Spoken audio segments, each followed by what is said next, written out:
¿Todos nosotros somos creyentes? A ver, le repito. ¿Todos nosotros algún día fuimos rescatados de la esclavitud del yugo de Satanás? Bueno, entonces nosotros éramos esclavos. Y algún día, por la gracia de Dios, fuimos libres del pecado. ¿Estamos de acuerdo? Bueno, les voy a contar un par de historias. La primera historia se refiere a los tiempos del pueblo de Israel. Dice la Biblia que el pueblo de Israel ya tenía más de 400 años en esclavitud. Más de 400 años, que aproximadamente son, ¿cuántas generaciones? ¿Les gusta 10 generaciones?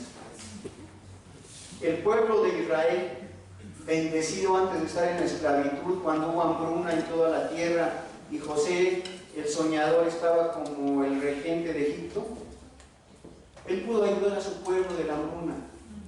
Y la familia de él, con otros muchos israelitas, fueron a vivir a Egipto. Les dieron buenas tierras, les dieron de su ganado los egipcios. Pero algo pasó, algo se distorsionó en el camino, y después de 400 años, el pueblo de Dios sigue cautivo en Egipto. ¿Y por qué nos dice la Biblia que después de 400 años?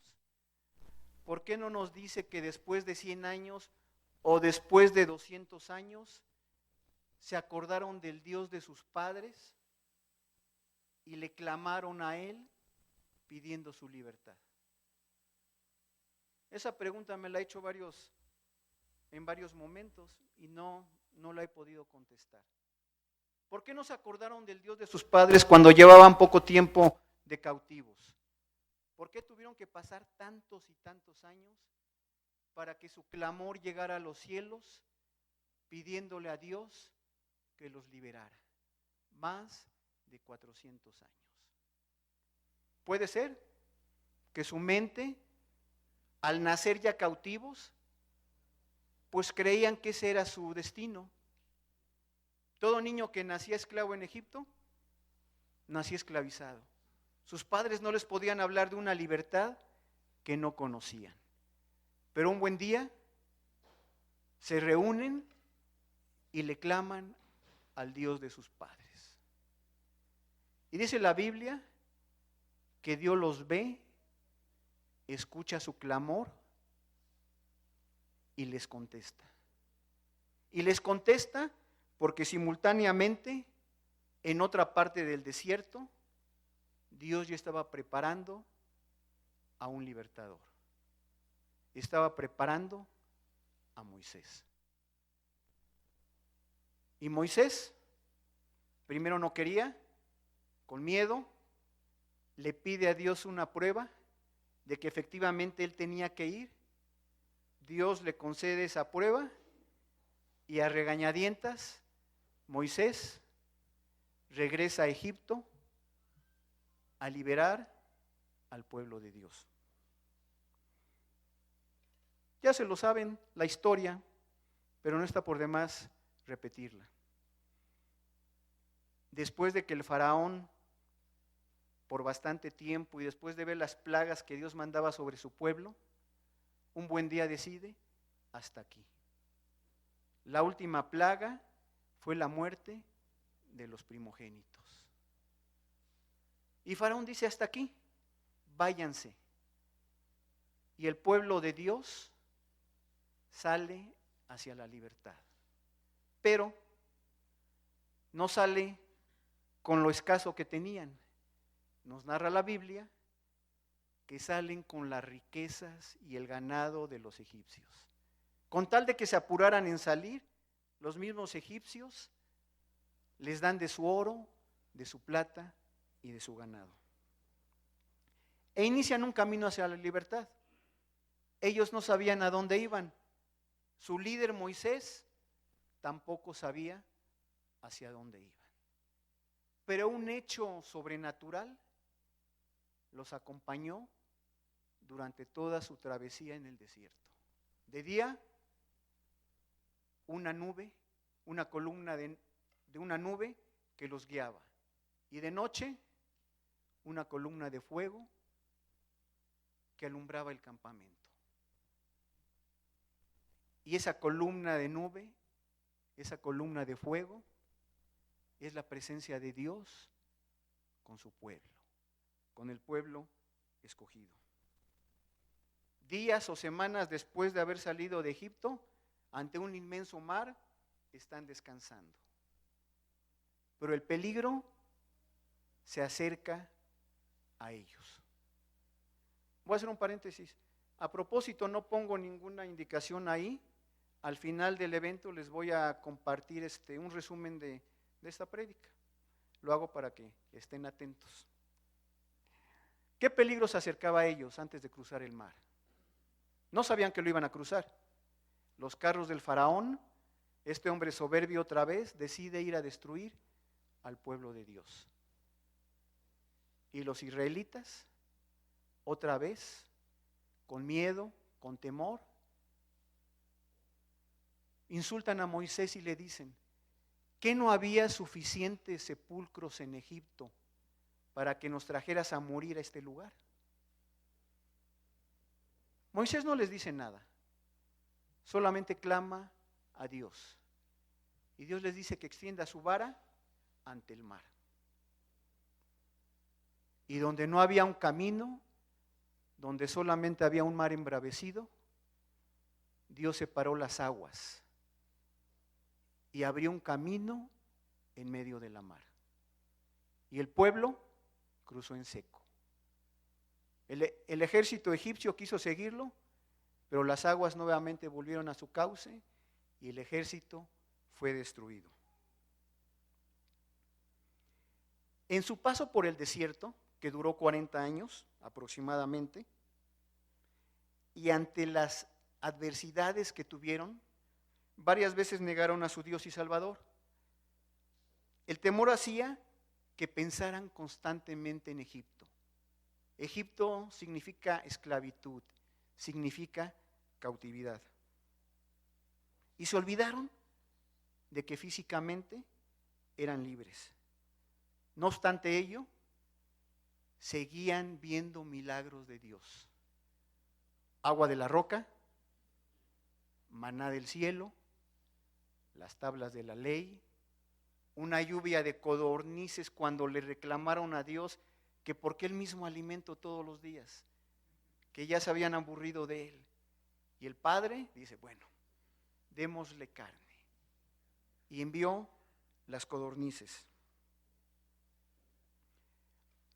Aproximadamente creen los que estudian la Biblia que entre los 2 y 3 años después de haber salido de Egipto, porque para esto, si hubieran ido en línea recta a la tierra prometida, la tierra que fluye leche y miel, aún descansando, aún marchando muy despacio, no hubieran tardado más de 6 meses en llegar. Estuvieron dando vueltas y vueltas en el desierto.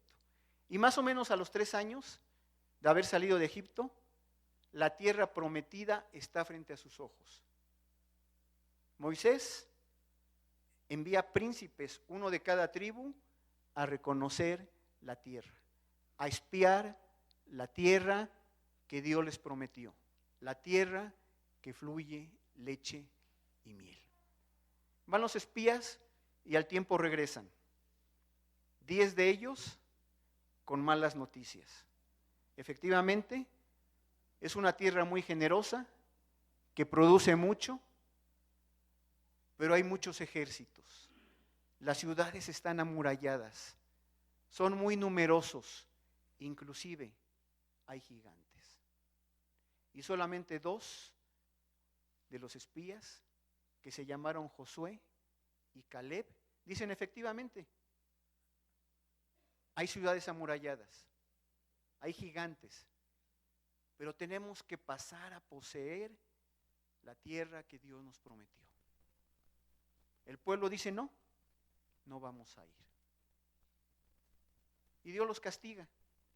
Y a los 10 espías que dieron malas noticias, les manda una plaga y hace que mueran en minutos.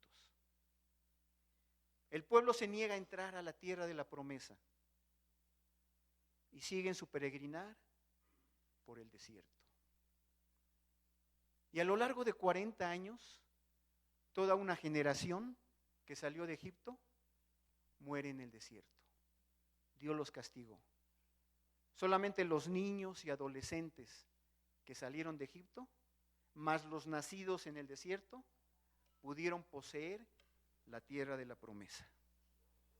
Se cree que más de 2 millones de personas salieron de Egipto.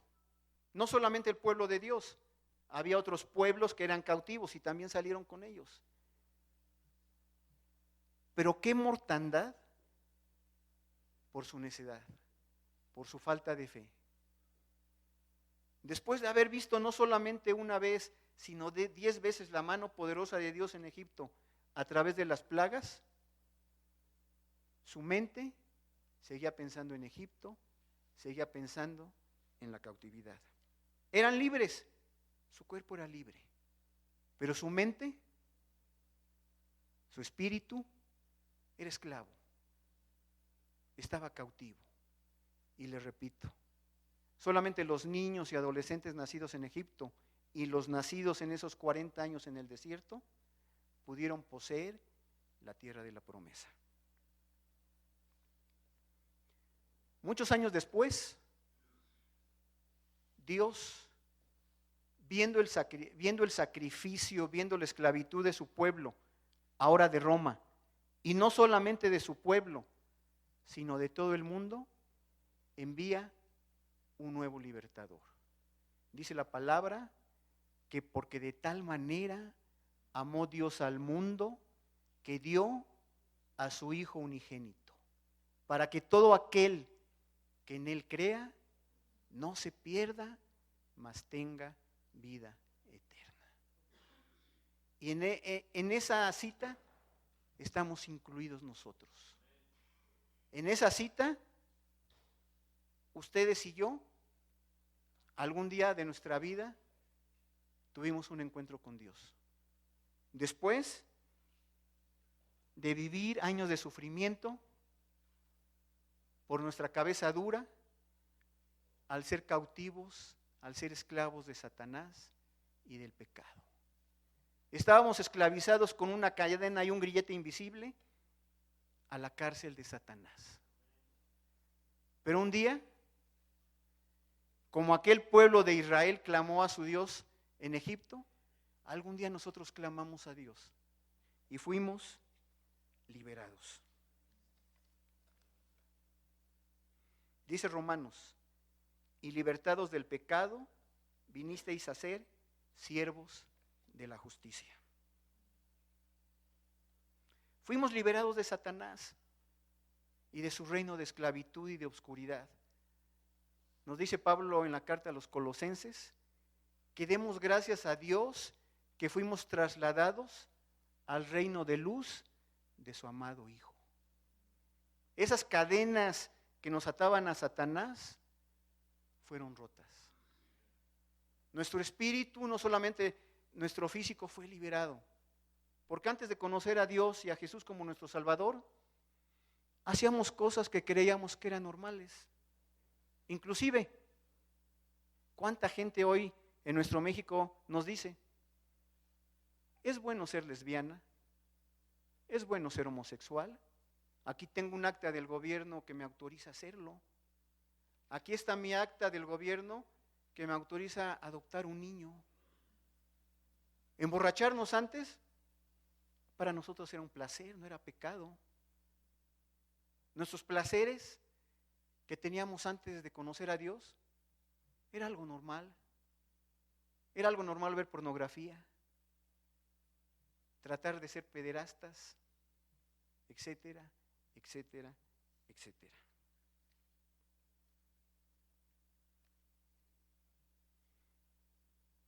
Pero aún después de conocer a Dios y haber sido rescatados a precio de la sangre preciosa de Jesucristo en la cruz, aún añoramos nuestro pasado. aún como aquellos israelitas que salieron de Egipto, aún nosotros añoramos a Egipto.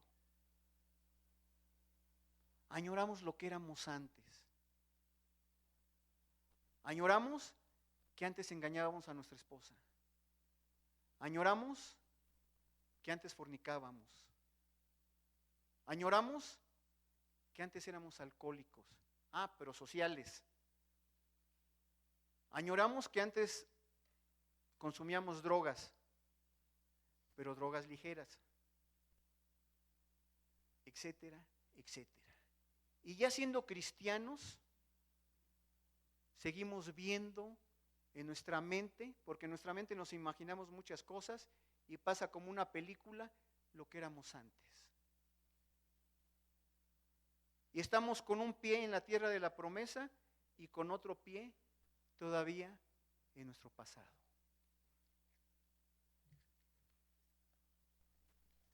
Y esto es porque nuestros ojos espirituales están cerrados. Y no alcanzamos a distinguir en la palabra porque ni la buscamos. Solamente leemos la palabra de Dios cuando estamos en la iglesia y solamente la leemos. No tratamos de entenderla, no tratamos de atesorarla en nuestro corazón, mucho menos de vivirla. Dice parte de la palabra: como hijos obedientes, no os conforméis a los deseos que antes teníais, estando en vuestra ignorancia, sino como aquel que os llamó es santo, sed también vosotros santos en toda vuestra manera de vivir.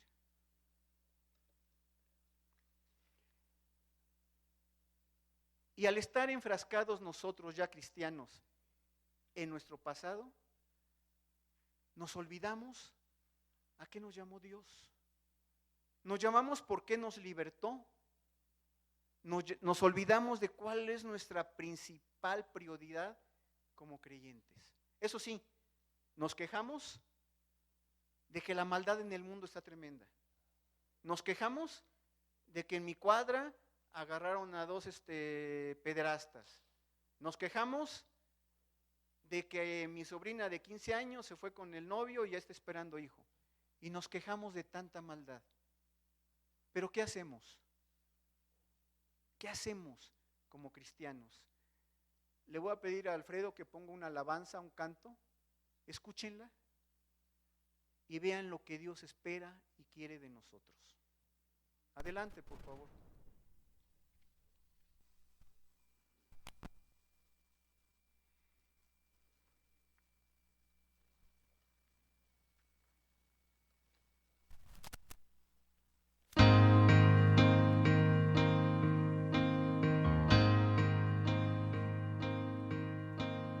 Cada vez más violencia, más maldad en la tierra. Parece que el amor ha muerto y la locura reina sobre la humanidad.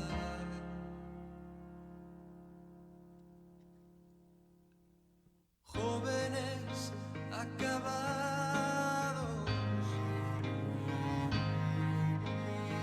niños abandonados,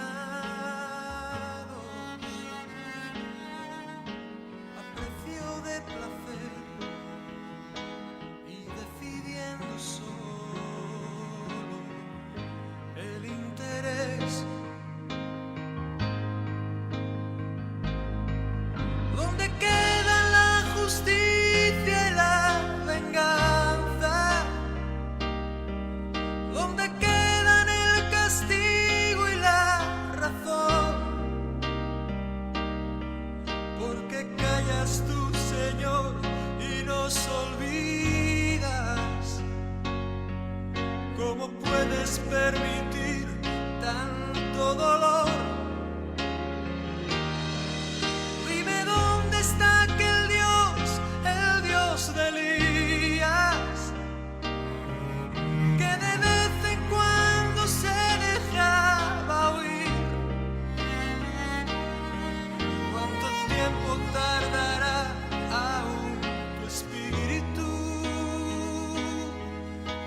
torpes cachorrillos,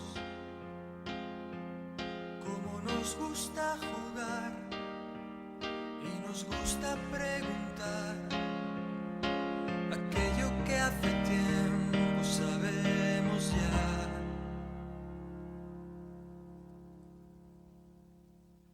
Dios aún sigue hablando,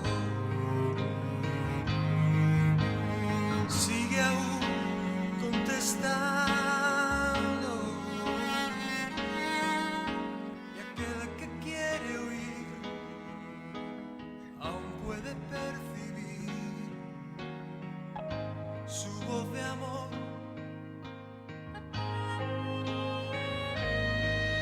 ¿Cómo puedo derramar yo de mi espíritu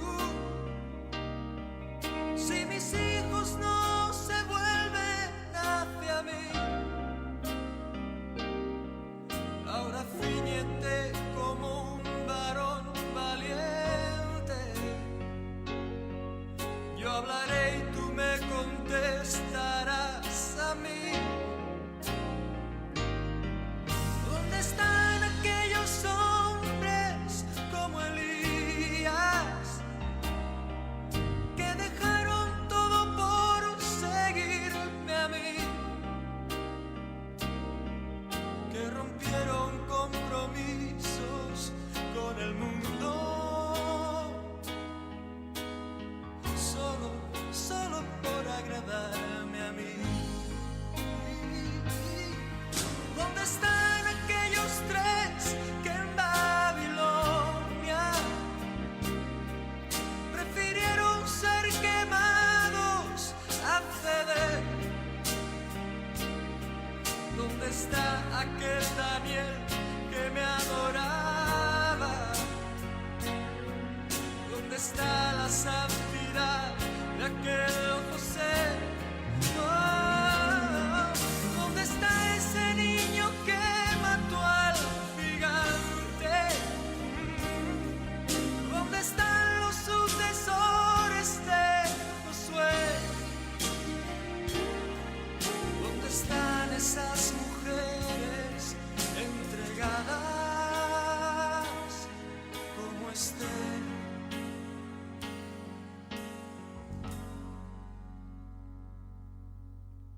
Jóvenes acabados, niños abandonados,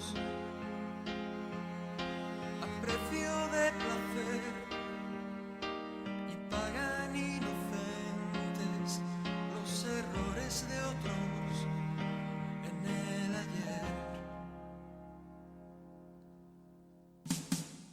Si mi pueblo se volviese y me buscase, renovando así su entrega y su fe, si me amasen como aman sus caminos, si olvidasen los rencores del ayer, oh, yo abriría las ventanas de los cielos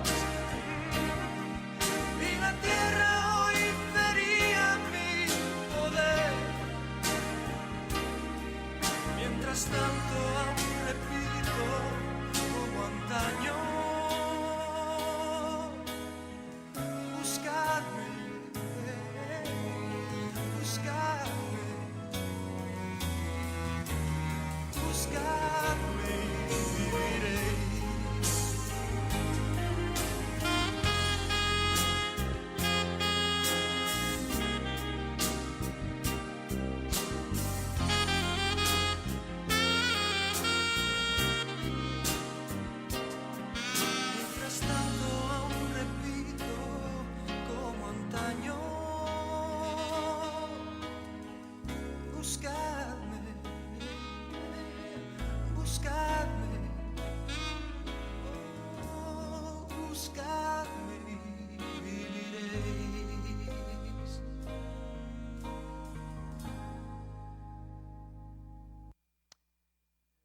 podrán decir que esos hombres y mujeres de quien se habló eran grandes hombres de la antigüedad usadas por Dios. Pero ¿saben qué? Desde el momento que Jesús expiró en la cruz y resucitó, nosotros tenemos algo que ellos no tuvieron. Perdón, no tenemos algo. Tenemos a alguien divino en nosotros que se llama el Espíritu Santo. ¿Por qué no actuamos? Creemos que con leer poco la Biblia es suficiente. Con ir 3 domingos, pues más o menos. Pues me voy a bautizar a ver, aunque el agua esté fría. Hay un título de un pasaje de Hebreos que se llama Todo por Cristo. Todo por Cristo. Y nosotros no hemos actuado así, mis hermanos. Nuestros ojos espirituales están cerrados y no podemos ver no solamente cuál es nuestro compromiso ante Dios. El mundo sufre como lo vimos y es en gran parte porque nosotros los cristianos no actuamos, no tomamos el lugar que Cristo nos dio. Dice otra cita: en cuanto a la pasada manera de vivir, despojaos del viejo hombre que está viciado conforme a los deseos engañosos. En nuestro cuerpo está el hombre natural, está el viejo hombre, que siempre va a estar, porque nuestra carne es corruptible.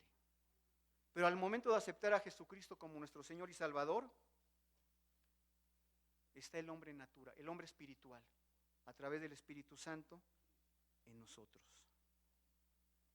Definitivamente nosotros no vamos a progresar en nuestra vida como cristianos si no abandonamos nuestro pasado.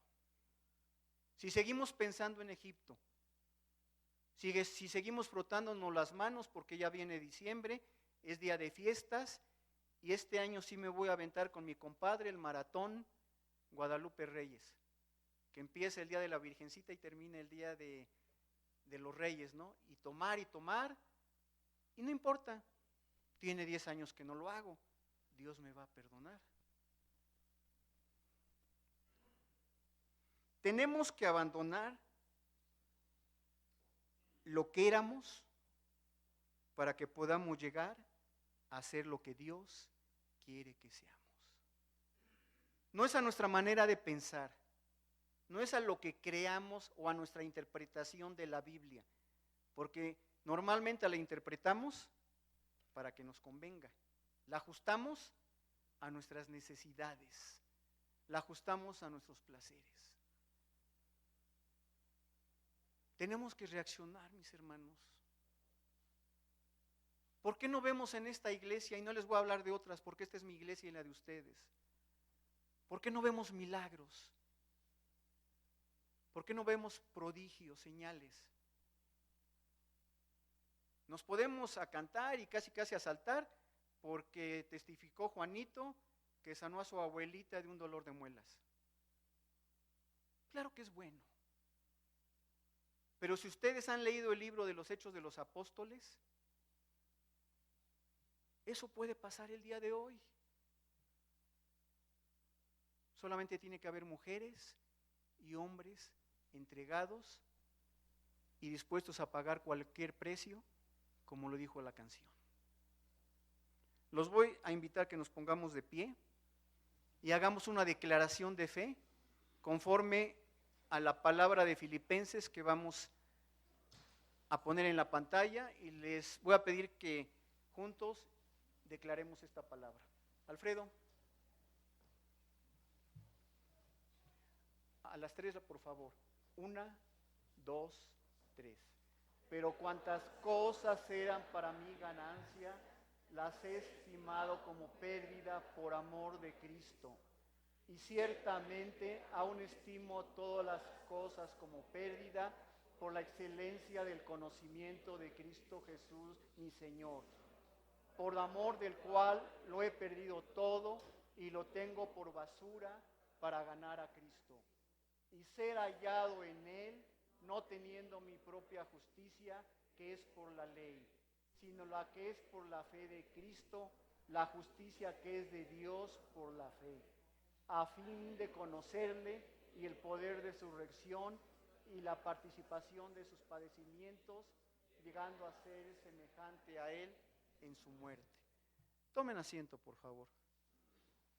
Vean la sabiduría que recibió el apóstol Pablo cuando le fue revelada esta escritura. Pero cuantas cosas eran para mí ganancia, las he estimado como pérdida. Cuando nosotros perdemos algo, mi cartera, mi reloj, un recibo, volteamos la casa porque tenemos que encontrarlo. Pero después recapacita y dice, no, no es una pérdida. Lo que yo tenía antes, lo que yo hacía antes, era basura. Era basura. Delante de mi Dios, era basura. Y después dice, y ser hallado en Él, no teniendo mi propia justicia, sino la justicia que proviene de Él. La libertad que Dios nos dio por medio de su Hijo Jesucristo tiene diversos enemigos mortales. Obviamente nosotros tenemos diversos enemigos mortales. Y uno de ellos es el espíritu de opresión. El espíritu de opresión que se disfraza y aparece como miedo, baja autoestima, flojera, egoísmo, desconfianza, falta de iniciativa.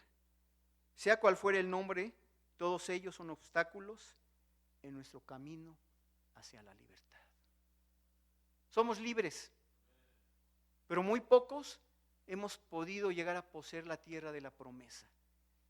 Pocos de nosotros hemos podido llegar a la tierra que fluye leche y miel. Y ustedes me dirán, ¿cuál es esa tierra? ¿Está acaso en el hoy Israel? ¿Está acaso en la India? ¿Está acaso en el Polo Norte? La tierra prometida, la tierra que fluye leche y miel, es la palabra de Dios.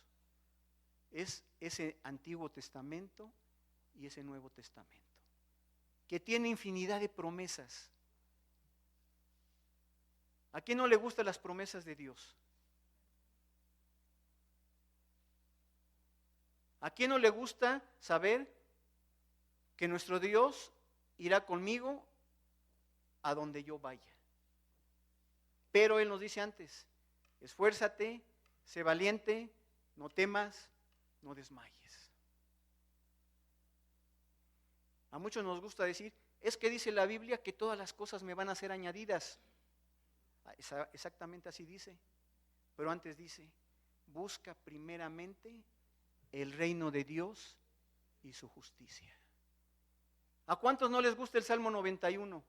Un salmo de protección divina. Nos gusta saber que caerán a mi lado 1000 y 10,000 a mi diestra, mas a mí no llegarán.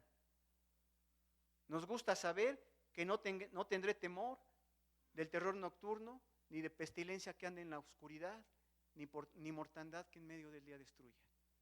Claro que nos gustan esas promesas, pero ¿saben cuál es la condición? El que habita. El que habita al abrigo del Altísimo.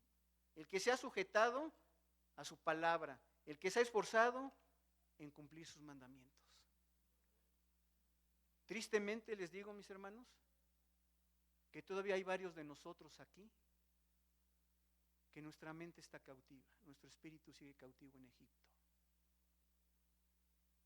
Somos libres por la sangre que Jesús derramó en la cruz, por esa preciosa sangre, pero seguimos pensando en el Egipto, en nuestra pasada forma de vivir.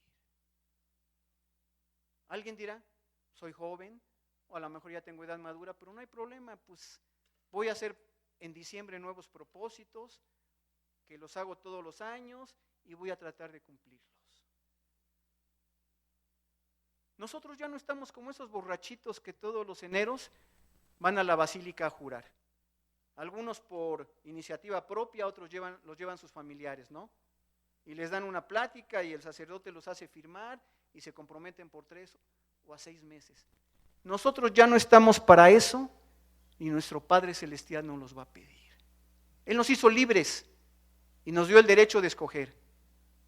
¿Te sigo, Padre? ¿Sigo tu camino? ¿O camino 1 milla contigo y camino 2 millas en lo que yo era antes?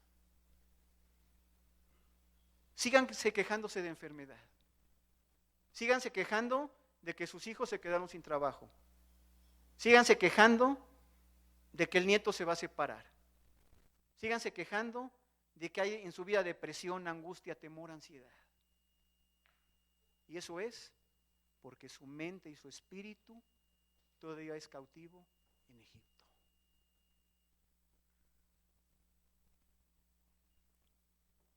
Dios nos dio abundantes promesas. Pero nos olvidamos, mis hermanos, nos olvidamos de ello. No le somos fieles a Dios. Tenemos que esforzarnos, no mañana, hoy. Aunque no entendamos algunas cosas de la palabra, tenemos que obedecer y buscar a nuestro Señor. Ya habrá tiempo de entenderlas. Dice Hebreos, no sé si es capítulo 12 o 13, que sirvamos a nuestro Dios con temor y reverencia, porque Él es fuego consumidor. Podría decirles más, pero le pido al Padre que Él hable a su espíritu, que el Espíritu Santo hable a su espíritu estos días, que los inquiete, que los levante a medianoche, que no sepan a qué se levantan porque no hay sed, no hay otra cosa, pero que tengan una ansia de doblar sus rodillas y orar. Que en su trabajo les digan, ¿qué les pasa? Estás muy distraído. Que estén pensando y pensando en Dios, en su palabra. Busquen a Dios mientras pueda ser hallado, llámenle en tanto que está cercano. La libertad que Cristo nos ofreció, no la cambiamos por nada. Pero es mejor que la libertad llegar a poseer la tierra de la promesa, la tierra que fluye leche y miel. Que Dios les bendiga.